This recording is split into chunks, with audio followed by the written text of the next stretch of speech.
I thought there was someone else speaking before me, but I am very happy to start. Just a quick, well, hello everyone. Very nice to be speaking here. For those on the call who don't know me, my name is Alec Selwyn, and I'm the commissioning editor at Palgrave, who has worked with Adebowale, Seun, and Abiodun on this book, Generative AI in Higher Education, from the first proposal, which I think was last summer, so over a year ago, and then through to the publication a couple of months ago. And yeah, just a quick introduction from me, but I'm delighted to have been a part of such a fantastic book. And I really want to congratulate the three authors on this fantastic achievement. And if it's been out for a couple of months now, so if the endorsements and the early usage figures are anything to go by, this book is going to be a real smash hit, a great success, and have a really significant impact on higher education over these, I think, crucial years ahead. I sometimes get a bit nervous being a publisher and not an academic, speaking at book launches or these sorts of events, because I suppose I'm afraid of, chiming in on something and saying something, sort of not quite right, not quite academic enough.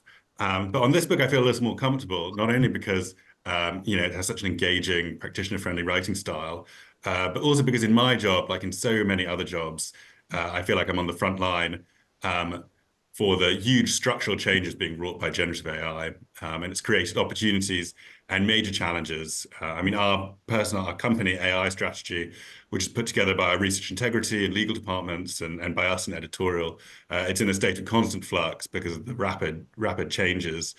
And I feel like, at times the negative aspects of researchers and instructors using AI as a way to quickly generate content, however derivative, is currently outweighing the positives where AI can be used as a tool to improve content, improve teaching, improve research output. And I'd say that's why I think this book in particular is so exciting. The practical instructional quality of the book, as well as its intelligence and analytical strength, really makes it a valuable resource. And I think the world needs more books that explain and promote the use of generative AI as well and as ethically as this book does. Yeah, very excited, expecting more from the author team, which is fantastic news. And I guess I'd just like to again thank Adebowale, Seun, and Abiodun for all the time and effort they put into this project, which is a fantastic addition to our own publishing program, and I hope to the field of higher education. So congratulations again. And yeah, going to pass it back over I can't actually see who the host is. Is it Abiodun? It's Bridget.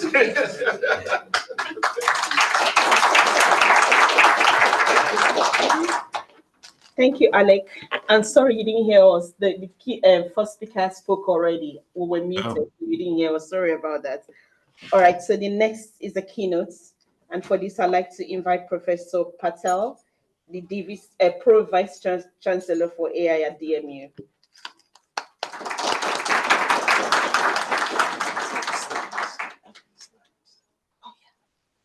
Thank you. Brilliant, is it? Thank you very much.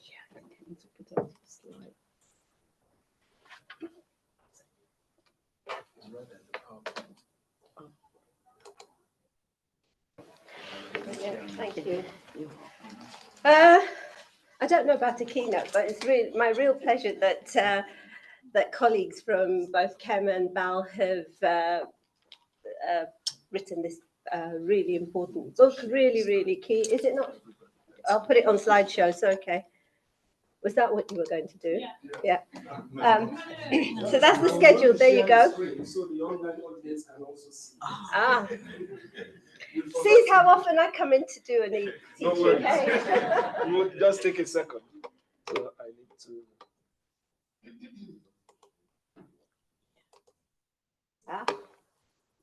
Yeah, where is that? Should be it. So I guess. Yeah. Brilliant. So now there is equity. It's a good intro into some of the things that I'm going to say. So really pleased. If you've heard or seen anything I've said about AI, it's here and it's been here for quite some time. It's not going to disappear, and certainly not in HE. And our students are already telling us that. So I've got some data here, AI usage among students. So I want you to think about, is this actual data or is this something which has been fabricated? So this survey, 53% of the students say they use AI for assessments.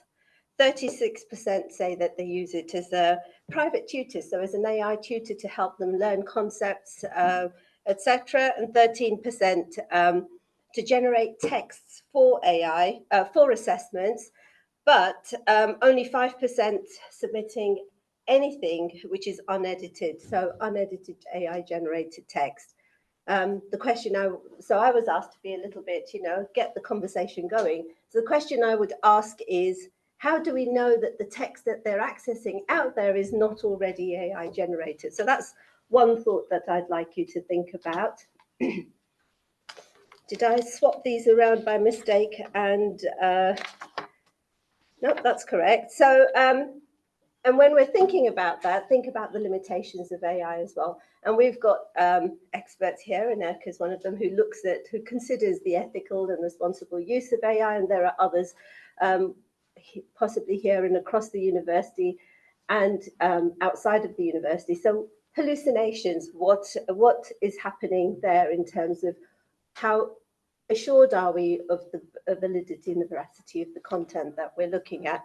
So some examples: chatbot generating false information. So you use a chatbot, you rely on that information coming to you, and you believe that it's true, but in reality, it's just, scraping data from various places and just giving you some information. AI image generators creating unrealistic scenes. I'll show you an image that I created, but if you put in some text and say, what about show me a cat sitting in a puddle of water, it would do something really unrealistic. Those things we can identify straight away, but false information, probably not. Misinformation in AI generated text, so some people would put materials through it, summarize that for me, and the summaries may not be correct either. These are the kinds of things that maybe we as staff, but certainly students as well, may be considering to do. And if you read any materials on the web, there's an AI assistant there. Summarize this information, make it quickly accessible to me, etc. And these are tools that are already available for our students when they're accessing resources as well. And then fake citations, a lot around, citations which are just created, which are not actual citations as well.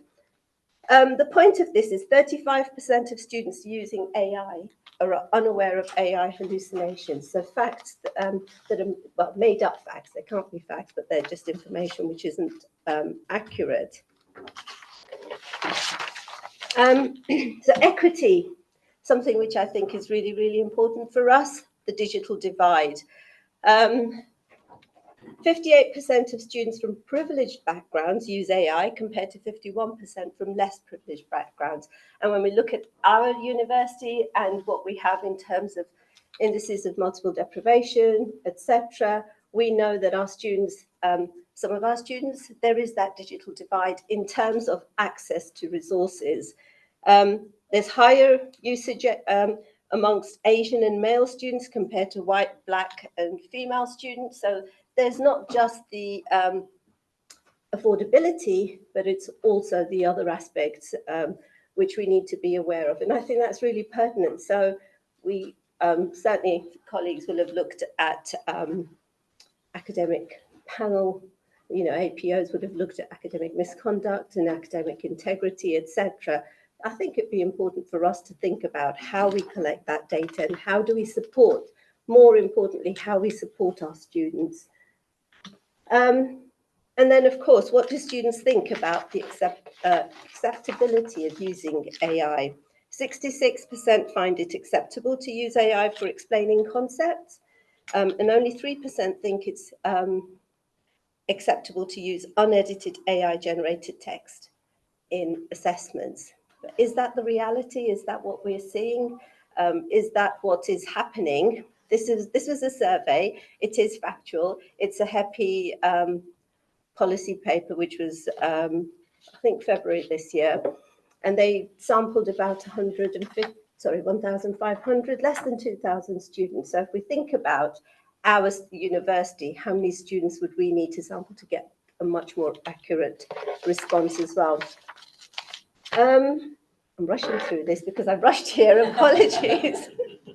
And I need to leave as well, so apologies in advance for that. So what are we doing? Well, we need to have clear institutional policies, and then there's that big question around detection.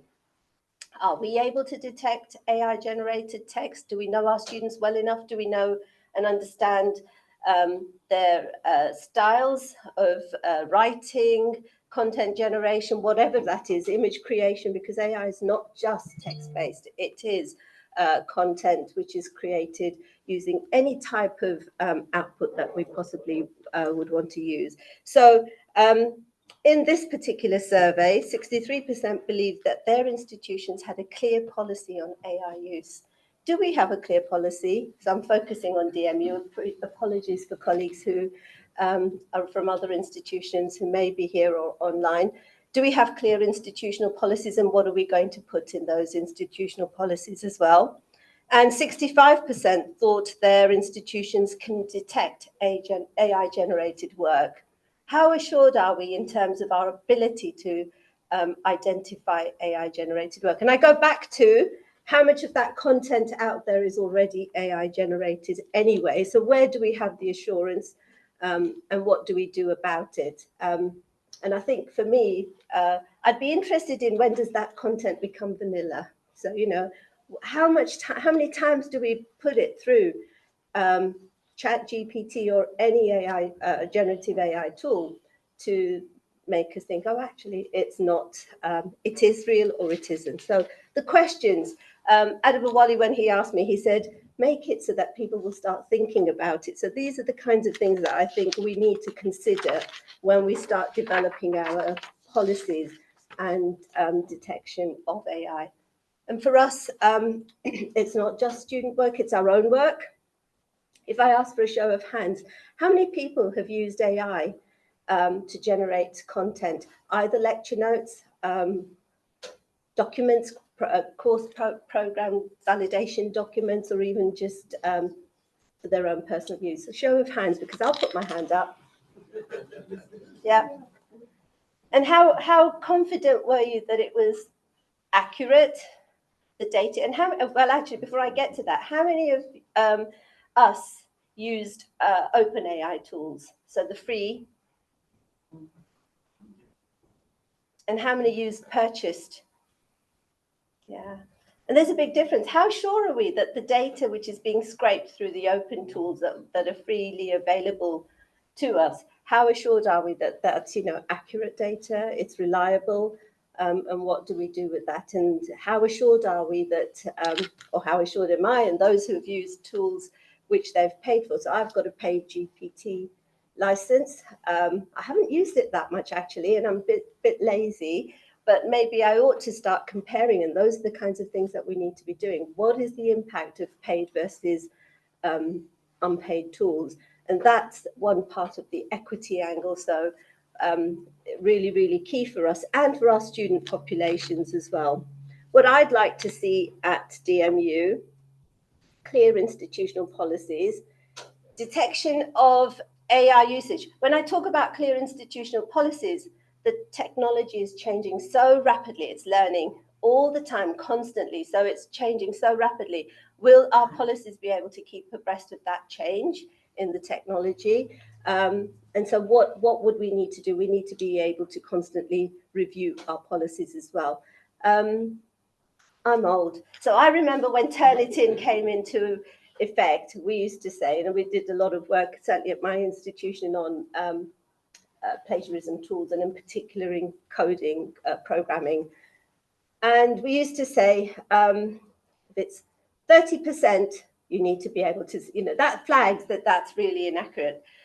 You need to be able to eyeball, it was the term, it was a technical term, eyeball that text and see if it's accurate, if it's, you know, if that work is plagiarized or not. Then it went, and so the sensitivity was really, really important. And then you went down to, even if it's 2%, you don't ignore it. It's important because those tools become rapidly they change and they learn as well. So we need to think about all of those things. And how many of you think that we ought to have Turnitin AI detection tool switched on? Why? Why? Can you not be able, are you not able to detect any text which is AI generated? Sorry. Do you want an answer? Yeah, be interesting. Yeah, I do want an answer. I guess from my former institution, they had that AI detector, and we can actually see the percentage that was AI generated. But when you don't have it, and we know, I can read a text and I know it's AI generated, but then the school says, can you prove it? Yes, that's right. The proof of the pudding, that's the bit. It's also a matter of time, because basically if I've got 100 assignments to maths, I may be suspicious about one. With the time pressure, I can't take the time to sit there and really investigate this. Yeah, fair. There's pressure of time because we need to turn around and get the work back to our students. So I'll come back to that question in a little while. Well, this is an AI assessment scale which is used quite a lot in the sector, and certainly JISC promote this. There are lots of other networks where this is being used. It's I believe John Cook University in Australia, but don't quote me. There's the citation at the bottom there. So we need to think about what do we tell our students? And my focus is going to be students. What do we say to our students in terms of assessment? Can they use AI? Must they use AI?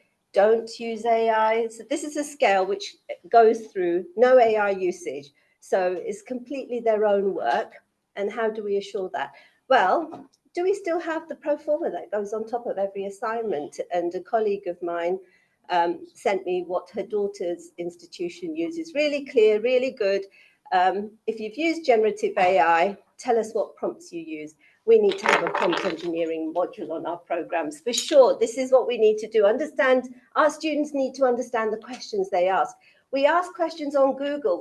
It generates a lot of relevant, but a lot of irrelevant information as well. We ask our students to go and do a dissertation or a project or a report or whatever, and they post their query within a search engine or through Google Scholar or through some of our digital databases. Are we getting them to think about what is the actual query that we need to do? So, the sample that I've seen is, what are the prompts that you used? Let's put, how much of that did you use? Did you rewrite it, etc.? So it gives you an indication, and then paste in some text that you would have that you got as an output from that. So what I'd like to do is to start thinking about how we need to integrate that within our assessments. We need to inform our students, should they be using AI, how they're going to use it, etc. So this is a scale which I think is really, really useful, whether we adapt this as it is or start looking at others, because there are others, and there's a lot of research which is being done in this area. How do we adapt that for our students? I'll just check what I've written next before I go into that bit. So next steps. We've got what I'd like is an AI campus collective so that we develop clear policies on acceptable AI usage with clear pro formas, etc. I've got teach students and staff. Ignore the teach. It enables students and staff to use AI effectively and verify AI generated content as well. How we're going to do that, I don't know. So it goes back to your comment, Bridget, about the proof. How do we prove? And there are lots of cases, certainly in the States, where students have been wrongly accused of using AI generated text in their assessments. And so, they've won those cases. So what's the impact on us as educators? Provide equity, go back to equity, provide AI tools to students and staff who are unable to afford them, because we're not all going to be able to use pay licenses for these tools. So I'd like us as an institution to start thinking about which tools are we going to provide? Is it going to be Copilot? I believe Adobe has it free at the moment. If you go back to the pandemic when Adobe gave everything to us for free, and then post-pandemic, we were charged a huge amount of money for using aspects of it. So I can see them doing the same with AI detection tools as well. So what is it that we do?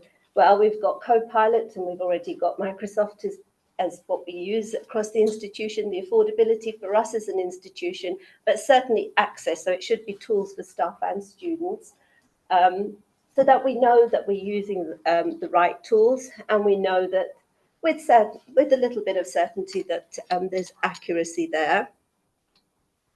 We need to review how AI affects academic assessments. If we say to students, yes, you do use AI, that's great. If we say you can't use AI, and then you said, oh yeah, but I've got hundreds of assessments to mark, and I want to use AI to enable me to support my time frame. But if we tell students you can't use AI, should we be using AI to mark their assessments? It's a question I'd like to understand and to get feedback on. There's been some research on marking tools, AI marking tools, and the feedback has generally been students don't mind generic comments being generated by AI marking tools, but they want the person at the end of it, their lecturer, their tutor, etc., to be the person who gives the grade, who gives the mark as well. So that's the balance between, content, generate the comments, but what about the actual mark itself? And understand the impact of AI-based assistive tools. And that's really, really important. So we go back to equity again. We've looked at the whole equity piece through affordability, through demographic, but we've also got AI-based tools that we're enabling students to use as part of their reasonable adjustment. So tools like Grammarly, they're AI-based. What do we do when we start thinking about, is this student's work, or is this somebody or something else's work as well? So those are the kinds of dilemmas that we need to take into account when we start developing our policies and guidance for staff and students. So I've got here to have or not to have. Do we have AI detection tools, or do we just let everybody, staff and students, find the cheapest way or to think about what they can and cannot afford to use?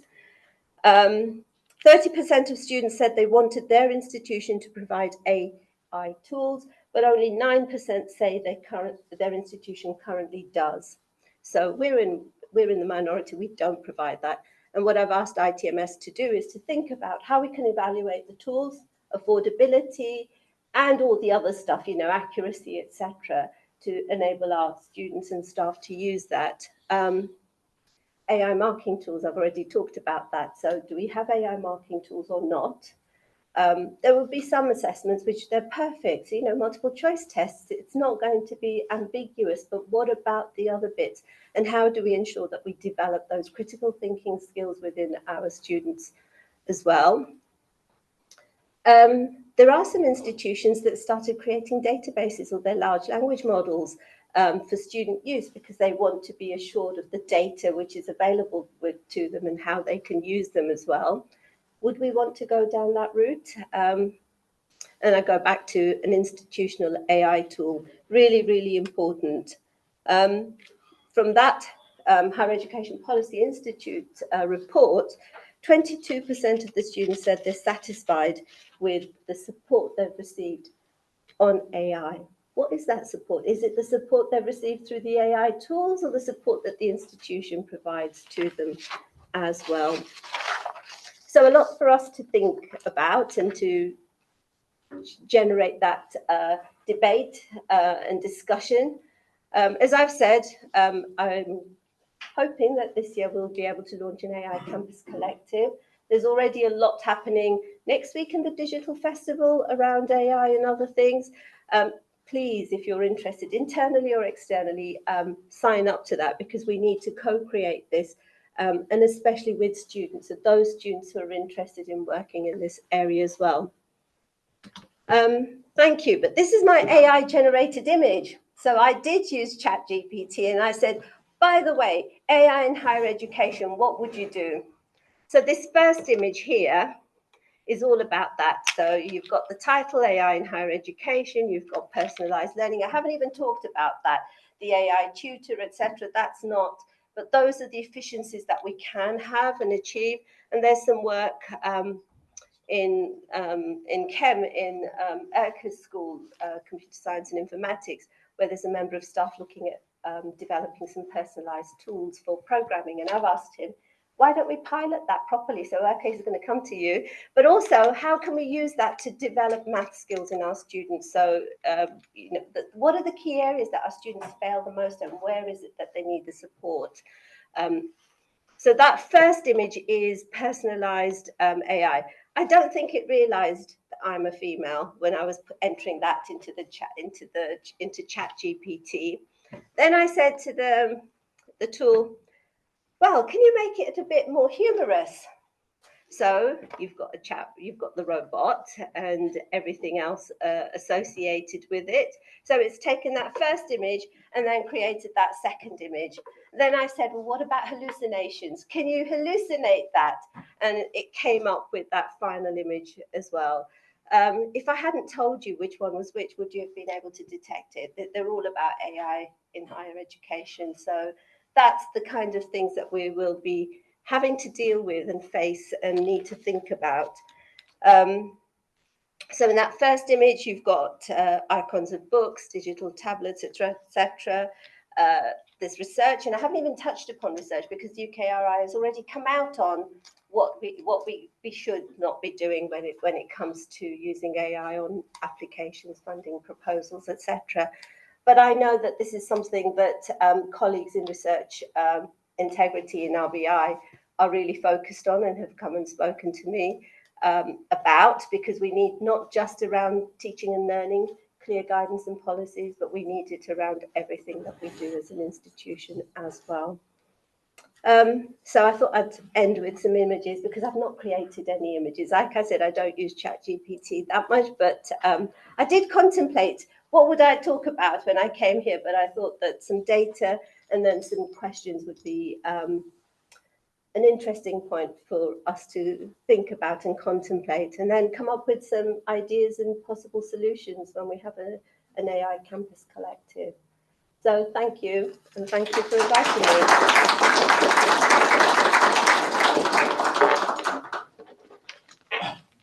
Shall I go back to your agenda?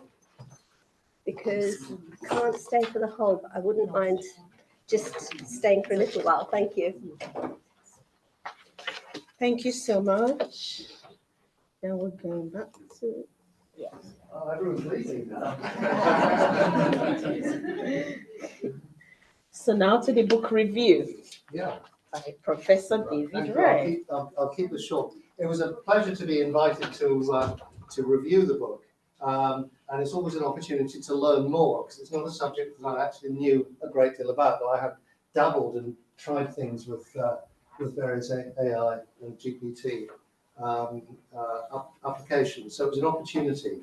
But when reviewing a book written by colleagues, that's always was slightly apprehensive, especially people that two of them I've written with before in our textbook on African entrepreneurship a few years ago. So you do tend to recognise people's writing style. I'm going to give a kind of a brief summary of the book, and then some positive points, and then a little bit of a critique, which the publisher may also be interested in.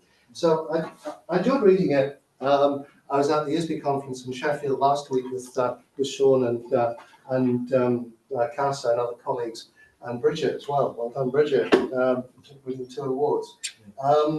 And so I read the book on the train, and so it took me about 2 hours, and I made notes. There is no truth in the rumour that I asked ChatGPT to do a review of the book. That is not true. I did read it. So I think my summary is it's topical. You know, it's very current. It's well researched by the authors. They know what they're talking about. They know what they're doing, and it's practically based. They also, rather than it being a very tech-based book, it's really about academic and teaching and learning practice as much as using AI. And it starts very usefully at the beginning with a table of the prompts that the authors have used. And I think it's interesting that the authors actually used GPT as a way of creating some cases and demonstrations and examples. But they've shown where they've done that. So there's an ethical aspect there, but it's also innovative in showing how they've used GPT. I quite liked a number of little quotes, and this again just reinforced for me that this book was written, not produced by AI. So one of the conclusions at the beginning, banning AI is pointless, which Shushma said as well. They advocate it is used as an assistive tool for synthesis and critique, and they make the point educators must learn to live with Gen AI. So it's quite, you get a sense of their personal agenda, their personal point of view here. I mentioned it opens with a useful list of prompts, which is used to originate topics. And then the first chapter compares GPT with human-generated knowledge and learning in the 21st century. And they critique the theory of planned behaviour with GPT. And then they go on to explore AI applications in lesson preparation, showing how GPT was used to design a postgraduate entrepreneurship program. I felt quite at home with that part, actually. And also a course planning tool as a useful kind of time saver. So it actually shows how time can be saved by originating innovative planned learning activities through a planning and organising tool. And I think this is an example of the kind of, again, I'm quoting, a synthesis of AI tools with human expertise as a pathway to human pedagogy. And then chapters 3 to 7, I won't go through all of them, but they continue with a series of practical demonstrations and applications in applying AI in formative assessment, very useful, applications in summative assessment, and they pay attention also to ethical aspects about the use of AI in assessment as well. Enhancing personal learning and in learner engagement via AI. Then go on to cover responsible uses of AI for educators and students within higher education. And quite interestingly, they used a responsible innovation framework which is adapted for GPT. The message is clearly that AI must be used responsibly and users must take responsibility. The question is, will they? All of them, all of the time, will we? And then there's a final chapter which is thought-provoking, looking to the future, about emergent issues and future considerations. They discuss risks, one being that over-reliance on AI could erode criticality. So I've got a number of kind of positive observations, and the first is that the cases themselves, they are practical and they're relevant. The book shows up-to-date technical knowledge, but it's also accessible for the learning practitioner. So there's quite a good balance there, I think. And the book is clearly expressed. It's well written. It addresses multicultural and multilingual teaching and learning. So, for example, there are examples of Mandarin and Brazilian language case studies. I don't know if AI translation was used in originating those, but that really isn't the point. But it does address the kind of interculturality of learning and international audience.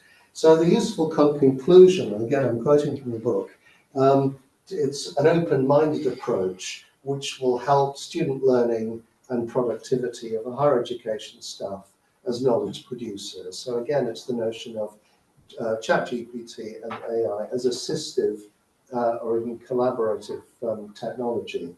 I do have some points of critique, and I think Alec may be particularly interested in these as the publisher. I published with Palgrave, Macmillan and myself on a number of occasions. And my question here is, how well does this book work in printed book format? And I think there are some limitations here. Ideally, I think if I was using the book, I would probably have it on one screen with the AI app, ChatGPT or whatever, maybe on another screen, or in two windows on one screen. And I think that's how it would work well. So it was probably better as an ebook in interactive format than trying to use a printed book alongside trying to actually use it as a kind of procedural guide to how to I do design formative assessment or whatever it might be. And chatting with one of the co-authors, they mentioned, well, we've got an app in mind to actually bridge the gap between the text and using it in practice. So clearly this is a kind of emerging area. I found there were too many screenshots, and the screenshots in the book are just too small and they're grayscale and they don't really help. So it's poor book design, I would say. If they were colour, it'd be great. It may well be better in the PDF or ebook format. I didn't have the ebook to have a look at. And overall, ergonomics make it clunky to use as a printed book. But those are more about the production process than about the content of the book. But book design is important. And I think my thought was, and this is being entrepreneurial, I'm always looking for the opportunity, and I think there is an opportunity here that we're in a very fast-moving context of applications of AI within higher education. So inevitably, this is going to date quickly.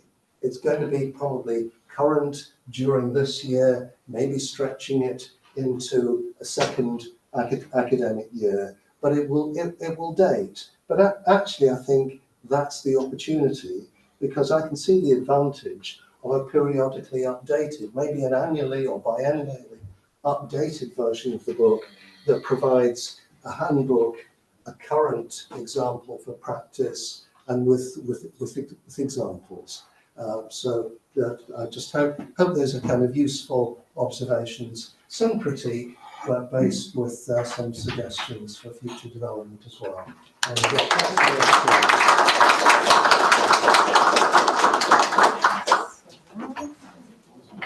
Next event is the authors panel.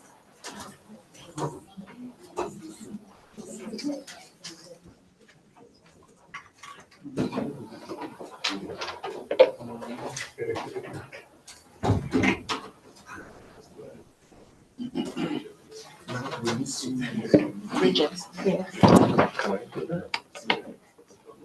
I saw her.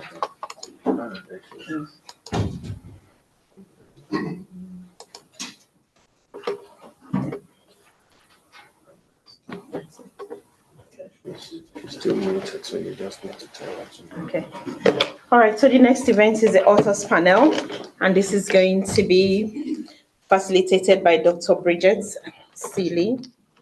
She's online. Okay. Brief introduction of Dr. Seeley.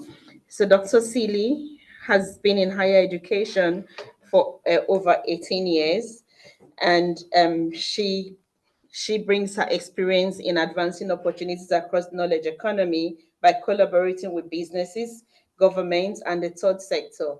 She's been working with higher education leaders, and she has facilitated a lot of cultural changes throughout strategic partnerships and impact initiatives. Her consultancy expertise, which is rooted in research, education, and policy, has successfully supported leading UK and international universities in building cultures that deliver significant impact and drive income generation. She has a collaborative and adaptable approach, and she excels in creating networks and teams that brings discipline and organizations. So thank you, Dr. Bridget Seeley, and I'm handing over to you now. Can you unmute yourself, please?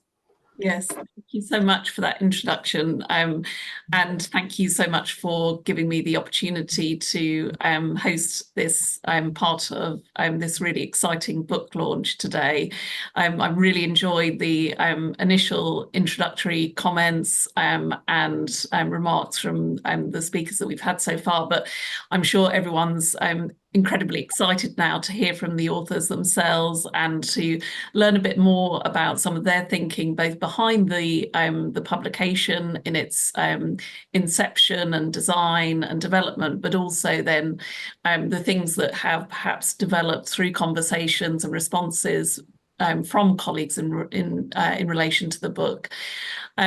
So I wanted to just start by asking our colleagues on the panel, the authors, a question which is really just an opening question about what motivated you originally to write this book. So what was it that led you to decide to undertake this project? So I wondered, Professor Kolade, would you like to just kick us off, and then we'll move to the other authors? Right. Okay. Thanks, Bridget, for putting me on the spot there. Okay. I think we all knew that the launch of ChatGPT in November 2022 and interest in generator. And of course, we took interest in it. We've done some work together collaboratively, that kind of research. We took interest in these and we're sharing thoughts and ideas. And then the thought came to, because there's a lot of interest in the sector. Our colleagues were asking me, the first reaction was really consternation, really. This is a nightmare scenario. How do you ensure the integrity of the academic process and the assessment and so on? So I think, that began as a conversation and we're listening to colleagues. And then we then decided to run a workshop. And that was very well attended. And then we did another one, which was, this was in DMU, the first one. And then we did another one, which we opened up. And there were literally hundreds of people from different parts of the world, that attended that online. And there was a lot of conversations, a lot of, interest, a lot of, can this be done? So I think that was when it came to us that, there's a lot of interest here.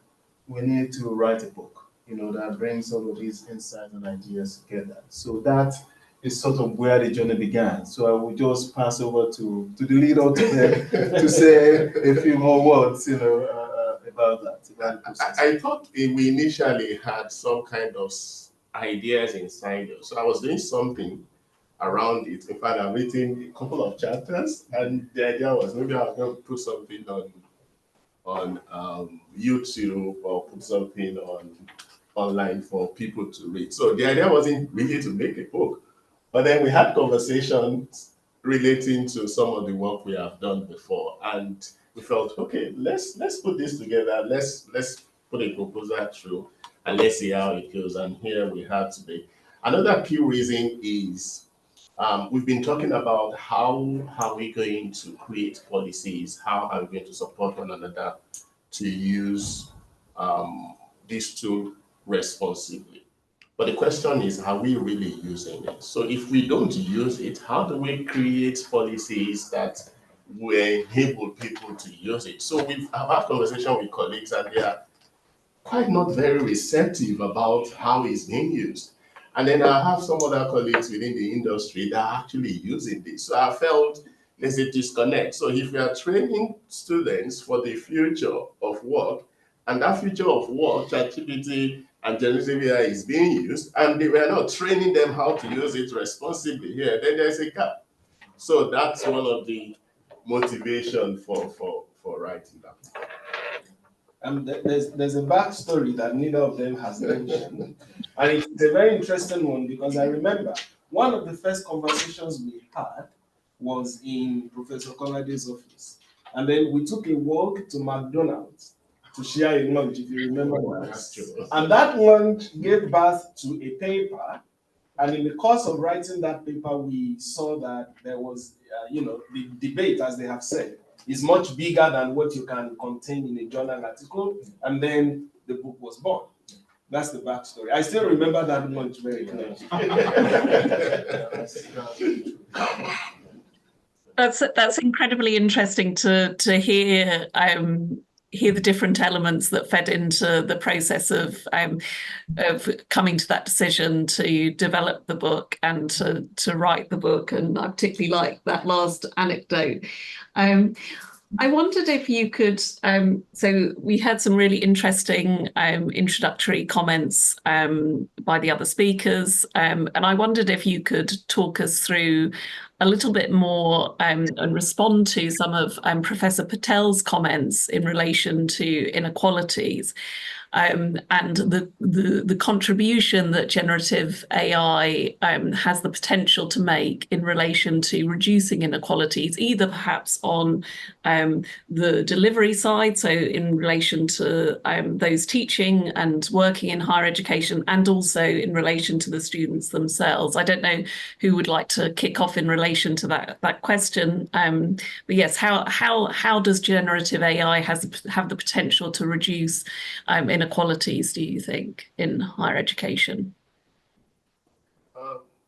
I think just as with any other technology, I mean, the capacity to solve problems inherent in that is also the capacity to create more problems. So, so it's a double-edged sword, as he has said. And so we need to be mindful of how we can use this technology in a way that is going to solve those problems. So when we talk about inequality, yes, there is capacity to bridge the inequality gap, but then there is capacity to actually widen that inequality gap. And then it depends on our definition of inequality. I mean, a number of constructs makes us unequal. So we need to identify which one of them we are trying to address. So for instance, the usage or availability of technology, when you look at it from the global south or global north context, or when you look at it, the access to those technology, or you look at it from learning disability, or you look at it from, so there are different ways to look at it. But if we're going to converge that, I would say that the key word there is actually responsibility. Now, there are different ways of using it. So we can use it for assessment, we can use it for personalized teaching, we can use it for feedback and all that. But inherent within this is the rest. I think I know that the best way to use it is to be responsible in the usage. And someone said that whose responsibility? And that's why we felt that we need to now begin to look at some form of theoretical perspective that will bring all the ideas or thoughts around it together. And we can have not really a one-stop shop, but we can have a lens through which we can begin to see how we can use this solution or these two responsibly, whether from the perspective of students, or from the perspective of educators, or from the perspective of people who are responsible for managing education generally. So that's what I think. Yeah, I mean, so that I entirely agree with that. I think, responsibility has to be the first point there of conversation. But I mean, but inequalities, like you said, come in different forms and shapes. And I think one of the examples we explored in the book is around language. How this can actually be a barrier to, learners' experience. We have some really, smart, bright, students, whose first language is not English, and they struggle because of that. It's not because they are not capable. It's because the language, has stood in the way. And this is one of the frontiers of opportunities for generative AI, to sort of, even like level up the ground in terms of these language barriers. So, I mean, I have been in sessions in years past where, teaching a cohort, strongly international students, Chinese students, for example. And they are listening to the words, and they have their devices next to them that is translating the words as they hear it in real time into their, native language. Surely that has to be a good thing in terms of, helping them to engage deeper with the concepts, to process it in their language of thought. And that is one of the opportunities that generative AI provides, and that's why we gave that example, the Mandarin example that we referred to. Just to use an example right there. So where, Of course, you still want, students to acquire a new language. If they're learning in English, you want them to develop competence in that. But it is a positive sum game, as far as I'm concerned. If you are being taught in English, but you're able to understand the concept better in your native language, it helps you to understand the concept. It also helps you to get a better grasp of the language of instruction as well. So, and that is one example. I mean, the other example, again, which we explored in the book, is the opportunity for endless feedback, on particular aspect of instruction that students want to explore. So you cannot do that. We are not superhuman, educators in the classroom of 100 or 200 learners to be able to provide this personalized, individualized, engagement on particular areas that they want to deeply explore.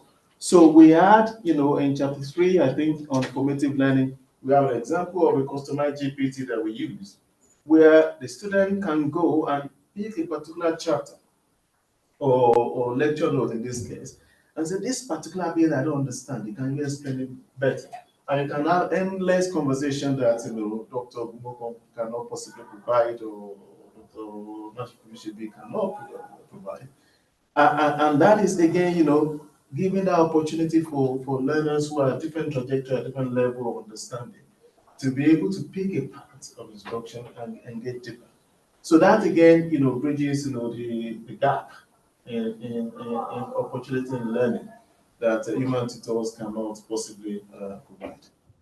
Yeah, I mean, just to add to that very quickly is the fact that, AI tools tend to empower learners in an unprecedented manner. So if you think about the fact that the learners have different temperaments, so you can have as many as 10, 20, 50 different students in a cohort, and we don't know how each one of them relates with other individuals. They might have issues that they don't feel confident enough to come and talk to you about and stuff like that. So the availability of some of these tools, particularly now the empowerment that we as educators have to create custom GPTs that has been referenced, enables us to include these kinds of students who otherwise would have been excluded from learning.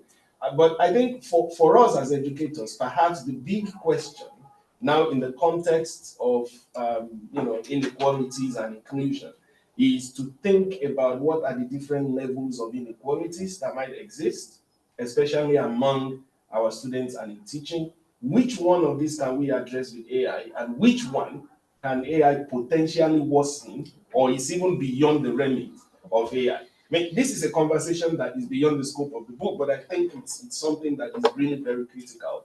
And if the book is achieving anything, I think one of the things it should be achieving is raising some of these valid questions that educators, administrators, and policymakers should be thinking about. Really, really helpful comments. Thank you all. I think that gives us a lot to think about, and I'm sure that will perhaps develop further in the Q&A that follows this part of the conversation. I was really interested in the use, and you've already mentioned it, the use of Stilgo's framework for looking, so the 4-dimension framework of responsible innovation. And I wondered, is there anything additional that you want to say about why you chose that framework and why you wanted to use that approach as a recommendation for the way in which we can practically develop and interrogate our use of generative AI in higher education? Yeah, I think the main motivation for selecting that framework is the fact that the rate at which the technology changes is quite very fast. And so if we are to keep up, and then the nature of policy is such that it doesn't change quickly, So it then means that we need to begin to look at a new approach to how we're going to handle this. And so that brings in some kind of agile approach to policy making and policy administration. So it then means that so some of the components of the responsible innovation framework is around reflection. So that means that we need to continuously reflect on what we're doing, look at the impact and the implication, and once we identify what those implications are, we are able to quickly go again and make changes in a way that will make us to be relevant, every time. In terms, so we are not just creating policy, or we're not just creating frameworks, or we're not just creating a way of using ChatGPT or using generative AI, and then we just dump it and we'll sit back. So we are involved in the entire process. So once we have it, we look at how it's being used, then the reflection and the feedback from how it's being used will now inform the next activity that we're going to do. Either we're going to stop it, or we're going to change it, or we're going to, enhance it and all that. So that's the motivation for using that particular framework, because it shows some level of response. Another thing is also that it also shows inclusivity. So in the process, it's not just a group of people sitting somewhere to come up with decisions on how this should be used. The responsible innovation framework suggests that every stakeholder should be involved in the process, whether you are directly or indirectly going to be involved. So everyone needs to be involved in that decision making. So there is a whole lot of consultations that need to be made and resulting into the usage. So the idea is such that you create some kind of a cycle, some kind of a mechanism by the side, and then you have that policy by the side, such that that mechanism keep on providing input into whatever policy document or whatever way we have decided to use this particular tool for learning and for teaching. And it has to be a continuous loop of feedback, reflection, changing, feedback, reflection, changing, and so on and so forth. And I think, it's not just the technology that is changing. The landscape, the entire landscape, the world of work is changing. And higher education cannot afford, to be left behind. We have to think new ways of doing our assessments. And I happen to think that the future of academic essays is very much in doubt. That's my personal view. And we have to find a way. And if there are technology that can help us, to engage with this process of change, why not? And because that is what is happening in the world of work, and that's why you need this kind of model that enables this continuous process of reflection and changing, not just in relation to what is happening now, but like David has said, in relation to what is likely or almost certain to happen a year from now. So that's again the logic of it. Yeah, and I think the emphasis on learning, reflection, and continuous, a continuous process of adaptation is actually quite critical. I tend to think about the changing landscape also in relation to the changing demographics of the students that we get. I used to have a boss who was always joking that some of us were BBC. BBC means not the news station. It means born before computers.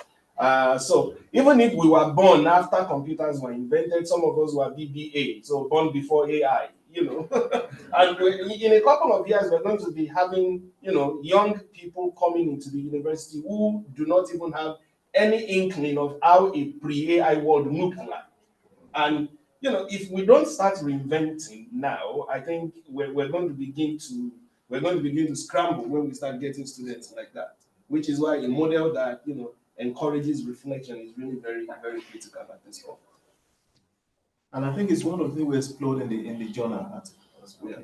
About movements, from the realm of know what, of testing knowledge, to actually know how and show how. This movement from knowledge testing to competence assessment to performance evaluation, as we call it. I think that's important, so that the future of assessment cannot just be, producing knowledge. It has to be, what can you do with it now that you know? And we then have to think around how, assessment, the model, to reflect that. And I think because technology is there to assist, it might not be as onerous as it would otherwise would. Yes. So that's some really useful observations and also quite a compelling call to action for us all, I think. I wondered if for those people who are perhaps new to using this technology or newer to using these forms of technology, just as a kind of some closing remarks from you, because I appreciate that we're keen to move on to the Q&A, but I wondered if each of you could perhaps make a comment or a suggestion on one easy step that someone who is newer to this area might be able to take, perhaps using your book as a starting point. So could I start with Dr. Owoseni? Yeah, I think what came to mind while you asked that question is a particular quote I saw somewhere. Maybe I'm not going to be able to quote it exact, but it says that the jobs will not be more like the people who don't use AI will replace the people who use AI will replace those who don't use AI. So that means that AI is not going to take your job. But if you don't use AI, you're going to be replaced with those who use AI. So the idea is, and the way to learn AI is to use it. So you really can't learn how to use it without using it. Again, it follows the normal way of learning. So when we learning is about adding to an existing body of knowledge that we have, and then we relate new concept to the old one, and then it sticks. So that means that we need to be able to use it, and that's why we've taken the approach we took in that book, such that even if you don't have any understanding, any previous knowledge of how to go about it, we went as simple as telling you how to sign up to any of those generative AI, the kind of prompts that you need to use, even how to create your what is it called now? Custom GPT and all that. So if you have no knowledge at all, honestly, you can pick that book and then start becoming productive, quote unquote, from the very first day. So that's the idea. And the concept is that AI is not here to really take your job, but AI might end up taking your job if you don't know how to use it. That's an interesting. Yeah. If I may just jump on that, I think I happen to think. And I was asked by a journalist, the Telegraph was somewhere, one of the UK national newspapers a few months ago. I think it's mistaken to think that artificial intelligence will replace human intelligence, and I think those who actually assume or remotely think so also is because of, I think, a fundamental misunderstanding of what AI is. And I think it speaks to what you are saying as well, that if you play around with it, not only will you be enthused and excited about the capabilities, but also you come to a place where you actually recognize also the fundamental limitations, it cannot, replace, human intelligence. And so, yeah, I think I agree the way to do is just to play around with it, and to explore. Not only as a practitioner, but also as a 21st century human who is interested, in what is going on. Because, apart from our students, we have, young people around us. It was my daughter, actually, that first, showed me how to use text to image and text to video function on Canva. And I was just barely a year after I introduced her to Canva. So she, of course, has, all the time to play around with it.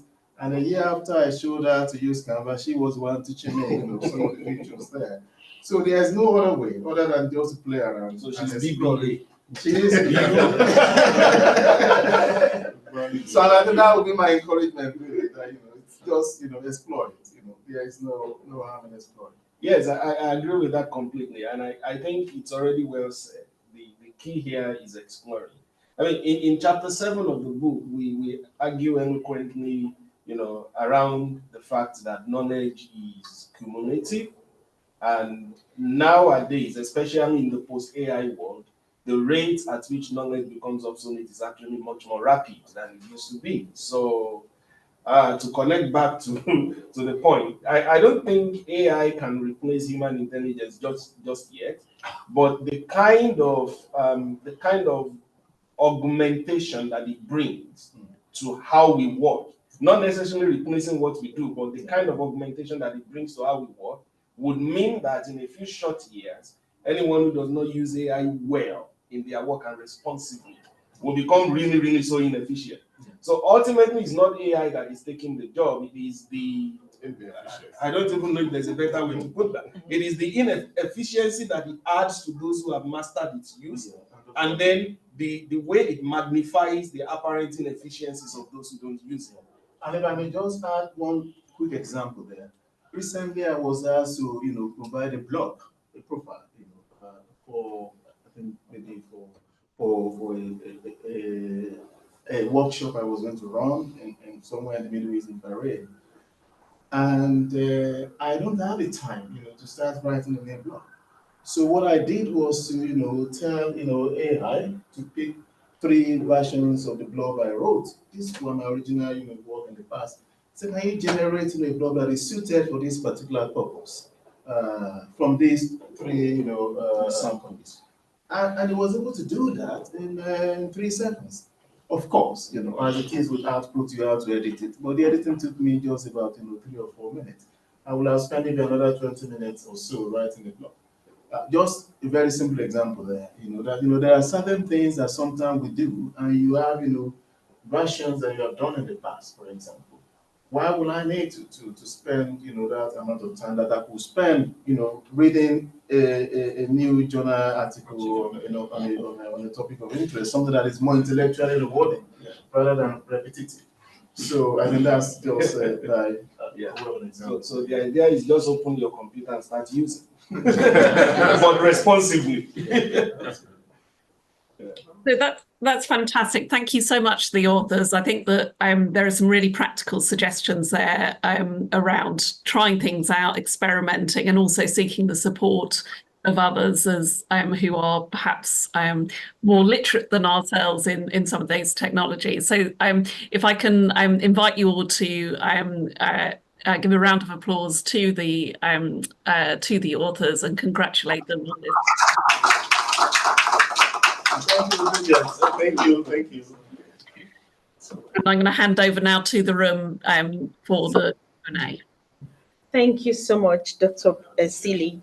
Any questions, please? I've checked online. I haven't seen any questions online. For those of you online, if you have any questions, can you please put it in the chat?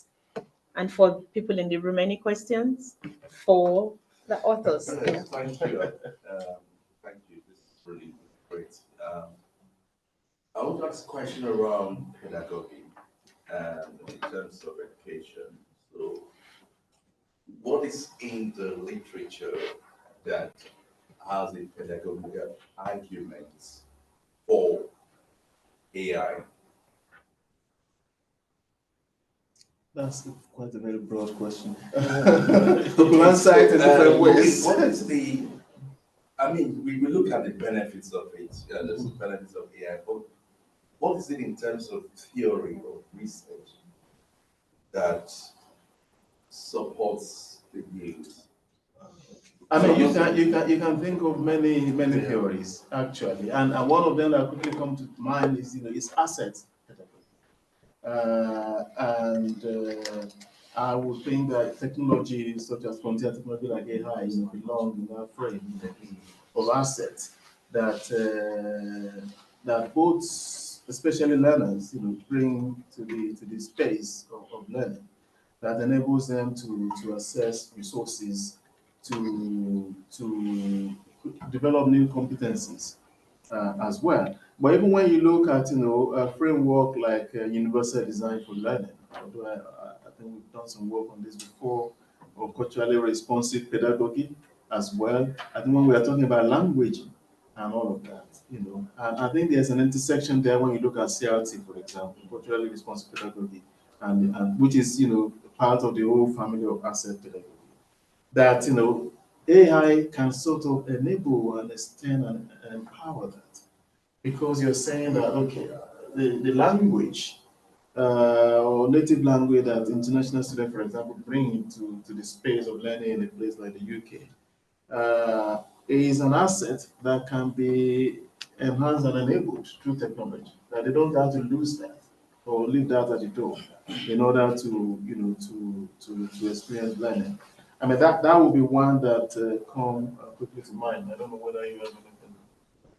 Yeah, I mean, usually when I think about how to theorize around what could one think as a theoretical basis for advocating the use of AI, I think about the Bloom's taxonomy and the transition that needs to happen in not only the way we teach the students, but what we hope to achieve with teaching them, the learning outcomes. You will clearly see space for assets, to support what we do with the students. And I think AI tools are a very, very critical asset in this day and age in particular. For example, I mean, if I teach in the class and we have limited time, but then I have a tool that helps me to to encourage the students to go and explore further on their own, so they can move from just being able to list concepts to being able to critically discuss these concepts. You see what I mean? Yeah. Then I think I have a gold mine on my hands. And there's also the dialogic model of instruction as well that AI enables. If you look at the custom GTP we mentioned in chapter 3 of the book, is that you can have continuous dialogue. And it's not just the AI to talking at you. It's actually a two-way conversation based on the way this was instructed on the back end, the way it was trained on the back end. You can't have a conversation about a particular lecture with 3 lecture, and to explore and deepen your understanding. Now, I was just, I think the point was made earlier about the people that use AI more likely to replace those who don't. So if you think about, for example, maybe in marketing, for example, students come to uni to study marketing, and then, of course, as a marketing professionals, maybe you may need to create like a campaign ad, for example, for your company, for your product, for example. And you'll find that maybe with generative AI, you might be able to generate much more effective campaign message. For example, if students are exposed to that, so that will help them in terms of their professional, because the challenge is the educators, how we tend to be left out. Yeah, I think it's that embedded as part of the curriculum. For us as educators, we have to also use it for us to be able to teach it. Otherwise, you become more or less like an hypocrite, where you're teaching more like an abstract concept that you don't really engage with. It's almost more or less like to be an entrepreneur, you need to actually be an entrepreneur. So if we are not actually using it, we might not be able to engage really with the subjects. But I wanted to just quickly comment on. I know this is probably maybe beyond the scope of this. Looking at generative AI, for example, in research, I know the emphasis today has been on. Can I stop you there? we just signed a contract yesterday to do a sequel to the book. So I think on research, and it's generative AI research. So again, so we're seeing quite a number of things around, because I've been doing a number of work recently for the journals that I work with as AE, actually editors, and also as reviewers as well. And some of the things were conversations that are coming through on the back end of those related to research. I know the conversation today was really around this responsible use of AI, and even from the keynote as well, in terms of, do we have a policy around when students use them, should be able to disclose where they have used them and how exactly they've used it as well. And also here for us, even in our doctoral programs, where students have submitted a draft piece of work to supervisor for comment, and then you can clearly see that some of these are generated by AI. So I think I know that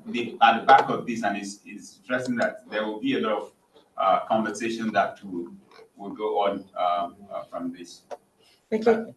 Maybe just to respond to that, and I'm going to go just 1 minute. It's actually difficult for you to separate research from teaching if you look at it closely, because in a way, you are also teaching how to do research at some point.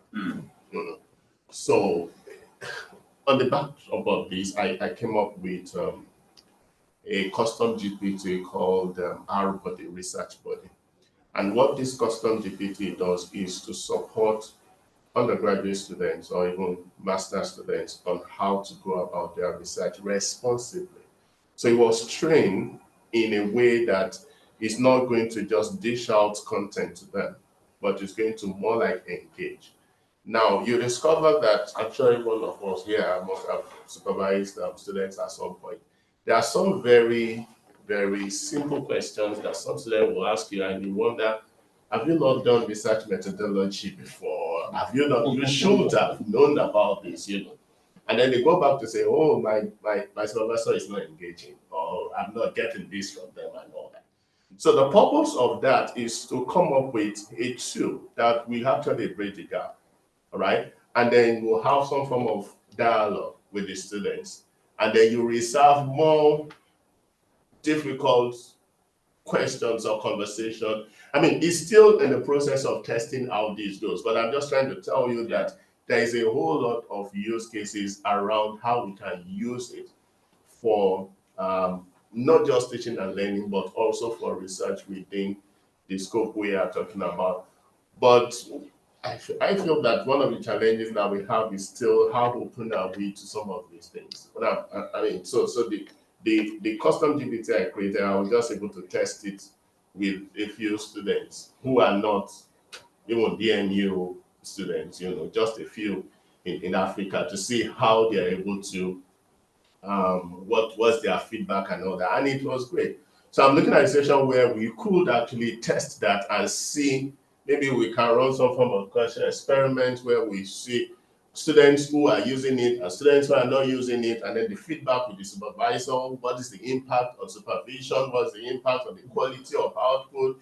And we're not just going to leave them to use it. We are also going to do it in a controlled environment where we run workshops on how they use it responsibly, the type of what's it called now, queries or prompts that they need to put out there. What are the responses? And so this is the kind of engagement that we need to have. Because these students, whether you are putting them in a controlled environment or not, they are consulting these generative AIs, and they come back with some form of output. Yes, some of them, they take responsibility for, some of them, they review and all that. But I think we need to create an environment, safe environment, where we can have this conversation, and we can get these students, even educators also, to query the output. So for instance, I've had instances where I've said, okay, use ChatGPT to do certain things, and then you come up with the output. And you don't just give me that output, but you query that output. So is this the best that ChatGPT could give to you? Is this the best outcome that you can have? So you are querying that feedback, all right? And so while you are using that, you are actually doing some form of critical thinking, and knowledge become co-creative kind of situation, and you are not just dishing out information and getting out information. Yes, there's a thin line between students who will want to use it, who are naturally lazy, and then the use of this technology can impede learning. But we need to begin to engage them so that they go beyond that and then use this tool as something that is going to support them. Yeah. As an assistant, not as a substitute. As a substitute. That's the key. That's the key word. Can I have him first, and then I'll come to you, David. Hi, everybody. It's been mentioned a couple of times that things change so quickly. There's new functionality and new stuff out all the time. Since you finished the book several months ago, or whenever your final copy was, what's been the change that's happened? A new AI product that's come out, a new functionality that's come out that might cause you to go back and rewrite part of the book. What David was mentioning earlier? What's the bit that needs most urgent rewriting based on changes in the last 6 months or so? Well, the interesting thing is that there's really not been any major change that we warrant that we will write, because the concept is quite broad, and then the application, you can actually adapt it. But a number of things have happened. For instance, I think OpenAI is thinking about specific AI product for the higher education landscape or environment, unlike the other, so they want to come up with a particular, maybe ChatGPT or two that will focus on teaching and learning. So that again is a game changer. So it looks like we're even gone ahead of them to be having this conversation. So we are looking forward, so they've announced that, but we are looking forward to, they've not released that product officially. So we're looking forward to how that product is going to look like. Now you now have other tools that have been trained. So for instance, I think we have Preview 01 or so and all that, which is much more versatile in their approach to solving problems. So there is this particular tool now, but you may not have access to it if you are not in the paid version. So such that you are able to state some very difficult problems, right? Including programming, including some algorithm and all that. And then it's going to provide solutions to you. In fact, when you are using it, it's going to tell you thinking, reflecting, and all that. And then it's going to come up with those tools. So again, maybe we didn't cover that within this book, but there might be some need for us to look at some specific case studies around that. But then again, if we are to do that, it means that it's going to be relevant to people who have the paid version of some of these. And that's actually an interesting point that you made. One of the things that an interesting anecdote there that changed while we were in production. So the book was already in production. Alec will probably remember this, and we submitted the draft. And then the custom GPT, that we use in chapter 3, which I created about a year ago, again based on another book, an open access book that I co-edited with a colleague from here, actually, on circular plastic economy. You can check that, circular plastic economy GPT. We found that after we have submitted the draft of the manuscript, that people were not able to access it. So, and we didn't realize that earlier on because all three of us are on the paid version. And so we could access, the custom GPT to explore, to, try out what is in the book, like go to this chapter and have dialogue, unlimited dialogue. People cannot access that. But as we were actually impressed, they now made it open. And then, of course, there's then the more powerful paid version. But, this version where you can, actually, upload, attachment as well, you can open. So we have to quickly go back to the publisher and say we need just a brief update on that chapter to say yes. Unlike what we said before, this cannot be accessed openly. I think, and that actually is an example of the things that have happened. That we think the changes that have happened so far are not changes right now that warrant us to go back and rewrite. They're not that fundamental. But rather changes that will enable users to engage more with the examples that we've actually put on the book. But it's rapidly moving space. There might be in the future, and we'll be happy to do future editions. Just on top of that. I think David was going to say something. Just on top of that, maybe you could look at other formats instead of having a hard copy book. Maybe a blog or a video, something that is more accessible. There's an ebook. But the idea of having a blog is something that we talked about actually, where we can put some resources there for people to download and play around with. I think that's a good idea. Yeah. And we might train Oh yes. But that will be down the line. Yeah. Just a quick thought. So we've got a faculty research enterprise briefing in the castle at 2:00. So anyone is welcome to that. And it's based on the discussion you're having. And I'm interested in how do we know that the human cognition and creativity and authorship can go further than the GPT version. So let's say, for example, because you can produce content from a prompt, clearly. So I can request a GPT version of a review of a book or a chapter or a blog or whatever, and it comes up with whatever it comes up with. What I'm interested in is, if we all do that, how does the individual go beyond that? And do you critique it? You say, well, okay, there may be some things I haven't thought of that I could include, but it doesn't have my turn of phrase. It doesn't have my aphorisms. Yeah. There are other things that I've thought of, other connections that I've made, or maybe with co-authors that are not in the machine-produced version. Yeah, absolutely. Okay, it may be dialogic actually, but it's how we go further than the machine-produced version. Yeah, I mean that's a really, really interesting question, and one that I've grappled with actually, and I think again, if you use a generative AI product enough, you will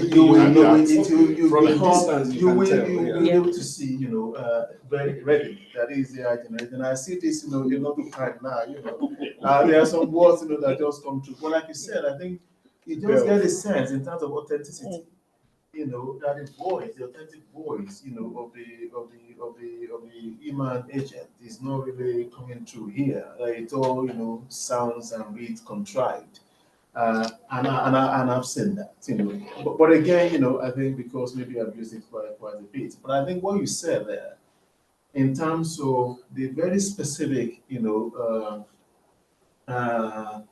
cognitive aspects of knowledge production that is very peculiar to the human worker or human researcher. They cannot be replicated by generative AI because generative AI is generic and all. I think it comes true. I mean, you said something like by reading the book and getting a sense of some familiar tone of phrases because of some of the work that we've done before. And I think that is always going to be the case in my view for the foreseeable future, because there's no generative AI model that can replicate the style of every single one of us in this room. And I think that will come true. But in addition to that, also we were at the conference, the conference. In one of the panels, this was coming true that the future of research also, there's going to be a lot more interest in data, in big data, as one of the key stamps of authenticity of knowledge production. And that is one thing I think, where AI cannot quite, if we all form a consortium and generate, 20,000 observations from a particular work that we have done, it is difficult for AI to replicate that. It's very specific. Yeah, and given that the technology is also quite largely predictive as of now, so it works on pre-trained data. There's a threshold of novelty beyond which it cannot go. So it's not essentially creative in the sense of novelty, because it's doing everything it's doing on recombinant novelty. And I think this is one thing that researchers need to be aware of. If we want to do good research, the best that AI can be for us is an assistant. But in creating new knowledge per se, pushing the frontier, we have to do it ourselves. Yeah, one last question. Yeah, I just want to ask, with the current discussions around employability for students, will this, at some point in the future, a deficiency in the use of AI, will it become a gap when you start looking at employability for students? A gap in what sense? In terms of competencies? Yeah, in terms of competencies. Yeah. I think it will be. But the flip side of it is that I'm working on at the moment is when the conversation about will AI enfeeble human workers? So that is just a food for thought there. And so we've been talking about how it can enable, but can it also enfeeble in terms of overdependence on AI for certain things that there's been some research where students were set an assessment. Some did it using ChatGPT, some did it using only Google search, and some used it even more primitive methods. And then they were set an exam afterwards about the topic, and the depth of knowledge was massively different, as you would expect it. Yeah, I mean, I've read a couple of papers as well that that try to track the threshold beyond which enfeeblement starts to happen. And I think what the wisdom from that I've gained from this rapidly emerging body of research is that for the very weak and docile of the students, AI will not particularly help them that much. They need contact with the human teacher. But for those who already have a good sense of what they are doing and they can be in the driver's seat of their learning, there's a big productivity effect that AI has on them. I think our job in the future as educators will be in helping students to find that threshold so that they can use AI to good effect for themselves. And that takes me back to the initial question: is this actually creating a gap? Because bridging it. So both. So it depends on where you're. So for a student who is not able to find the threshold, and then you give them AI, is creating more. They're not learning anything.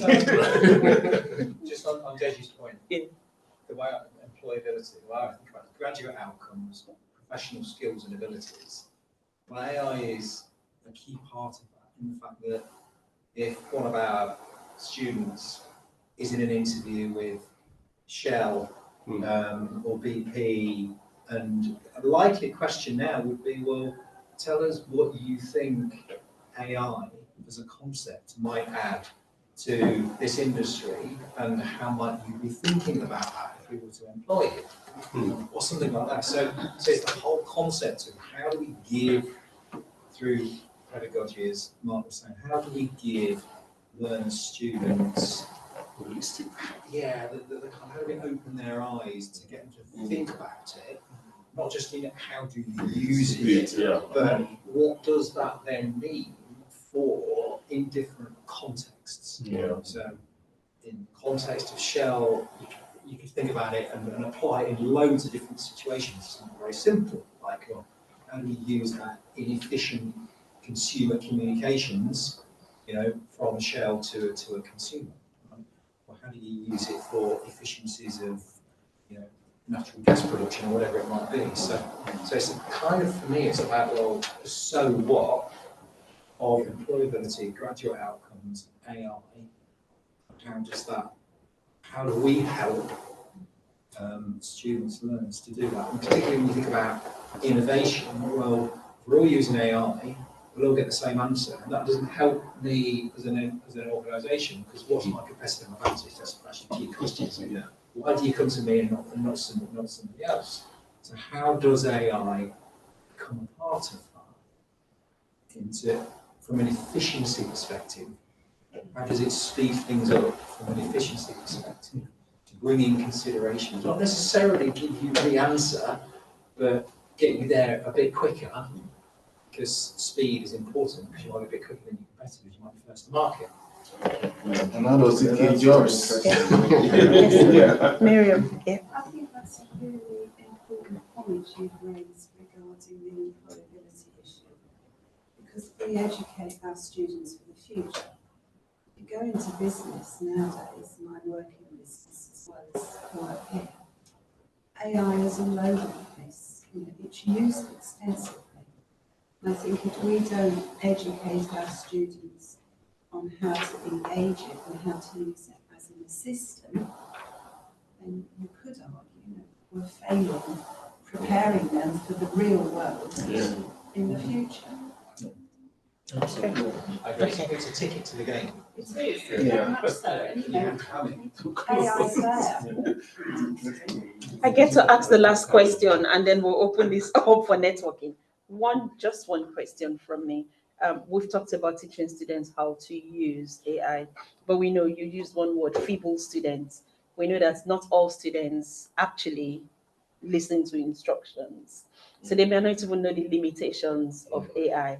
So how can we better prepare them to understand? Because I've seen a lot of assignments, even dissertations, that are AI generated that don't address the task.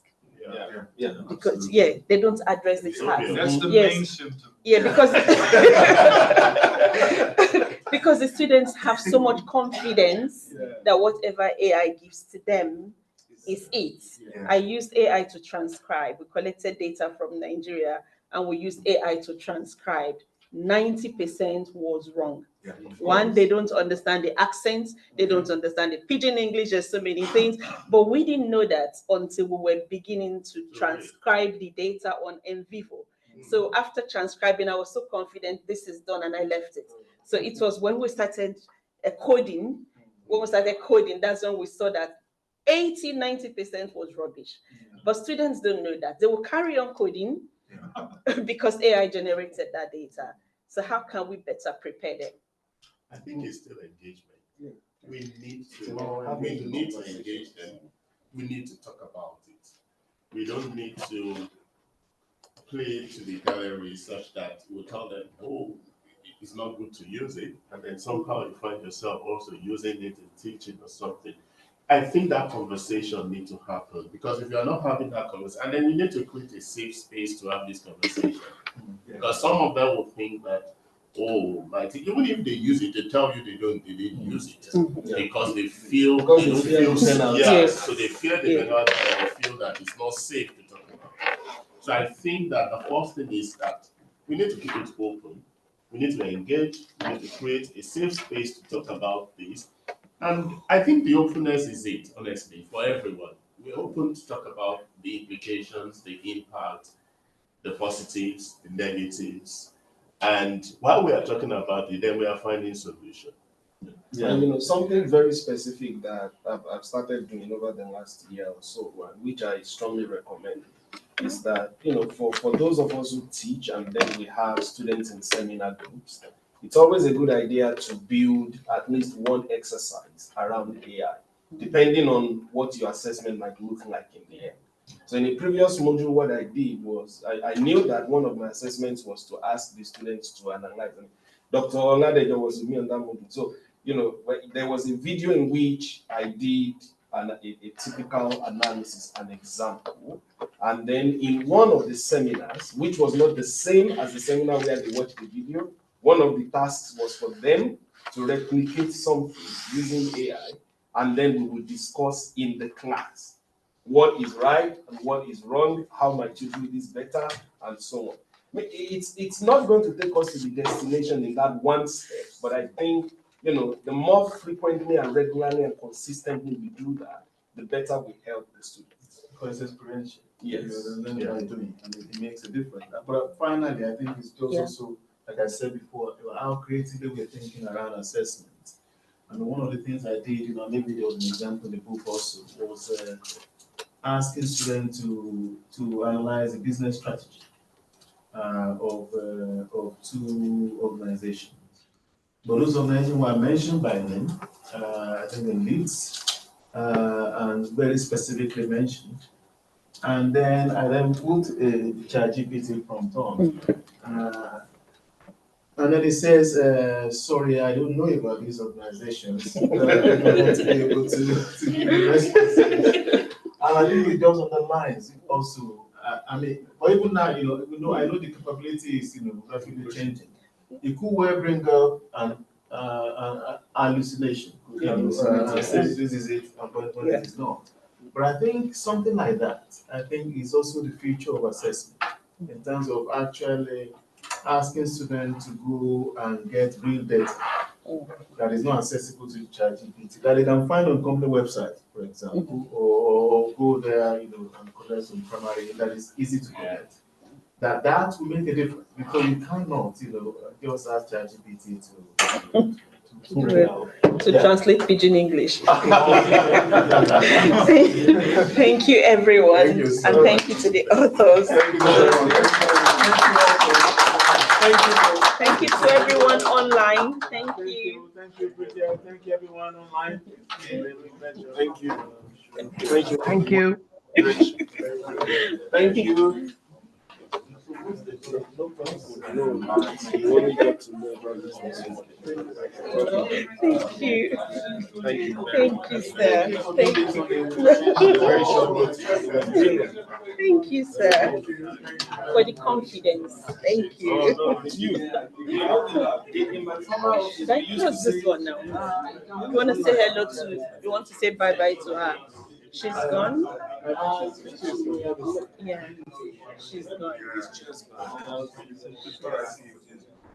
Alec was one who said he was leaving. Yeah. Go down, scroll down. I think someone else said that. down. Yeah. Okay, Martin was also. She's gone.